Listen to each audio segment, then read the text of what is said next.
Hai teman-teman, selamat datang di channel artikel YouTube. Channel pertama cerita Kenshin. Kali ini admin upload lagi ya. Terima kasih. Kisah pemuda kaya, anak bos besar, pemilik 73 perusahaan yang menjadi cleaning service. Episode 702. Ibu guru Lastri pun akan menjawabnya. Memilih apa yang ditawarkan Rena dan Kenshin. Namun sebelum beliau bicara, terdengar pengumuman dari panggung utama. Pembawa acara tiba-tiba berkata, dengan pakai pengeras suara, orang yang di atas panggung itu bicara. Pengumuman, harap disimak dan didengar. Untuk para peserta yang hadir di sini, baik dari perusahaan ini maupun dari luar. Berhubung kita sama-sama mengenakan seragam sekolah SMA. Meski berbeda-beda namanya, tapi hal itu baiknya, hari ini kita satukan semuanya. Karena di sini ada seorang ibu guru. Namanya Ibu Guru Sulastri. Itu beliau ada di sana. Bersama Tuan Muda, apa kalian setuju? Ibu Guru Sulastri kita anggap guru kita. Ibu Sulastri juga akan menjadi juri lomba. Yang akan menilai siapa yang menang nanti. Para peserta di situ pun menjawabnya. Setuju. Ibu Guru Sulastri guru kita. Kita adalah murid-muridnya. Teriakan kegembiraan pun bersahutan. Ibu Sulastri pun semakin terkejut jadinya. Terharu beliau mendengarnya. Mengingat lagi masa-masa yang dulu. Mengingat lagi sewaktu akan mengajar di sekolah. Si Rena, Niken dan Natalia pun merasakan hal yang sama. Merasa senang sekali. Ibu gurunya dihormati di sini. Kemudian Kenshin bertanya, "Oh ya, gimana Ibu Guru? Apa bersedia menerima tawaran saya tadi?" Ibu Lastri pun menjawabnya, "Oh baik, Mas Kenshin. Ibu menerima untuk membuka usaha di sini." "Maaf ya Rena, bukannya Ibu tak suka dengan tawarannya Rena. Tapi di sini kan ada Fitri keponakannya Ibu, yang kerja pula di perusahaan ini. Jadi Fitri nanti, kalau istirahat dan makannya, bisa di tempat budenya. Ibunya Fitri pun bisa ikut berjualan di sini pula." Kenshin menyahutnya. "Iya benar itu Ibu Guru. Saya setuju sekali." Kenshin bicara sembari tersenyum. Si Rena pun jeles wajahnya. Seperti muka manja dilihatnya. Dan Rena lantas berkata, "Ya kalau gitu Rena kalah lagi ini." Tak bisa membujuk Ibu Guru Lastri. Padahal Rena ingin membalas budi. Tapi nggak apa kalau Ibu Lastri memilih di sini. Rena bisa mengerti.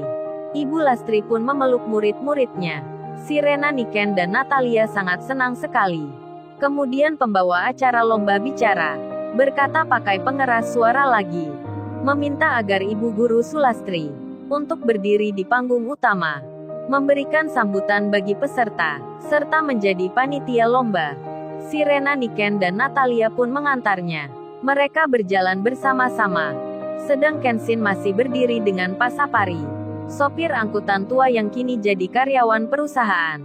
Pasapari pun dipanggil pula, agar segera ke kantor, untuk mengukur baju kerjanya, serta mendapat kunci mobil barunya. Rupanya Pasapari memilih menjadi sopir perusahaan, yang mengantar jemput orang yang berjualan di kantin, serta mengantar jemput pegawai-pegawai yang kerja di sini. Pasapari pun begitu riangnya. Tak sabar ingin membuat kejutan pada orang yang di rumahnya. Kalau nanti pulang, statusnya sudah jadi pegawai perusahaan. Pasapari pun berjalan, akan menuju kantor itu. Namun sebelum itu Kenshin bilang, meminta dan meminjam sesuatu pada Pasapari. Pasapari pun sempat terkejut dibuatnya. Tapi beliau langsung memberikan, hingga kegembiraan serta keriangan nampak terpancar dari orang-orang yang ada di perusahaan ini. Angelika, Larissa, Magdalia serta Kalia, mereka para tamu undangan. Saling bicara antar satu dan lainnya. Paijo, Iwan dan Andi pun sama. Kini saling minum kopi dan bercanda. Demikian halnya Fitri yang telah melihat tempat kerjanya. Fitri pun langsung diukur bajunya, untuk dibuatkan segera.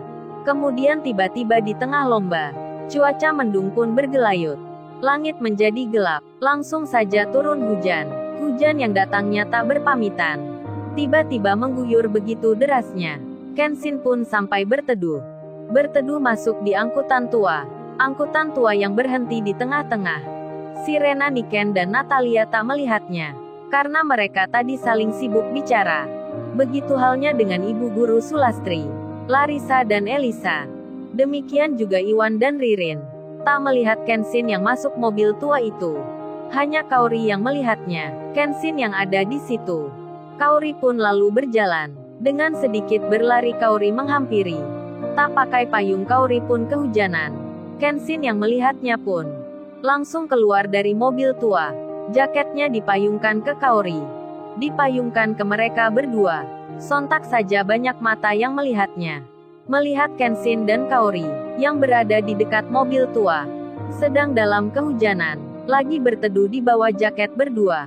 Kenshin kemudian bilang, "Kamu kok kesini Kaori? Ini kan hujan gak pakai payung lagi." Wajah Kenshin begitu dekat ke wajahnya Kaori. Sambil Kenshin terlihat memeluk bahunya Kaori.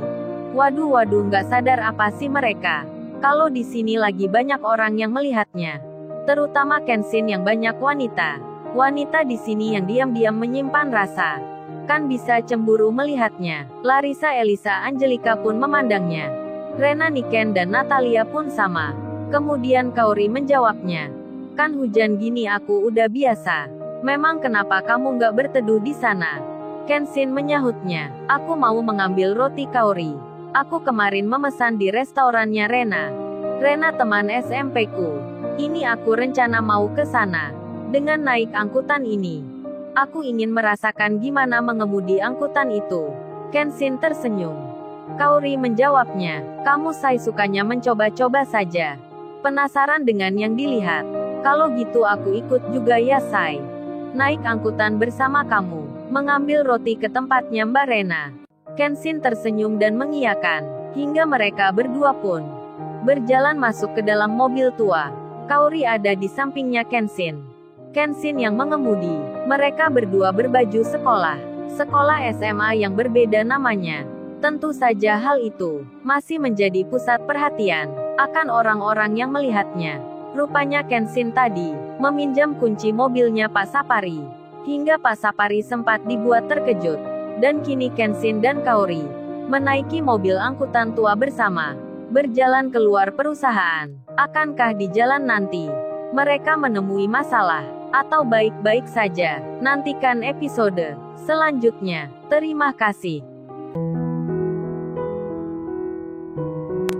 Jangan lupa ya guys, untuk kelanjutan ceritanya ada di artikel YouTube. Jangan lupa subscribe ya guys, dan tekan notifikasinya